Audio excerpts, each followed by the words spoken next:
Hello friends, આજે આપણે શીખીશું વોઝ અને વરવાળા પોઝિટિવ સેન્ટેન્સીસ એટલે કે ભૂતકાળના સકારાત્મક વાક્યો.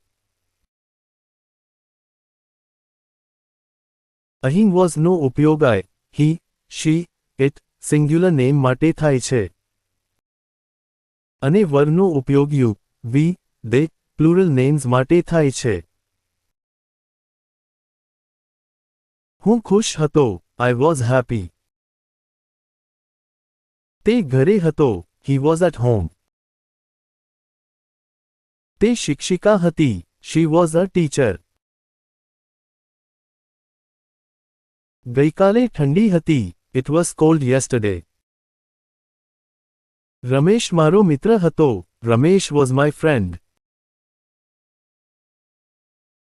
અમે બહાદુર હતા, we were brave. અમે મિત્રો હતા, we were friends.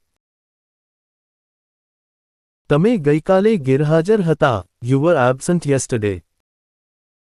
તે ખુશ હતી, she was happy. તેઓ બગીચામાં હતા, they were in the park.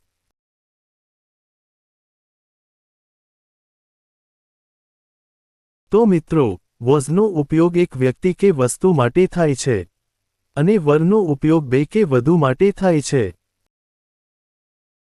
જો તમને વિડિયો ગમ્યો હોય તો લાઇક કરો, શેર કરો અને વધુ ગ્રામર વિડિયોઝ માટે ચેનલ સબસ્ક્રાઇબ કરો.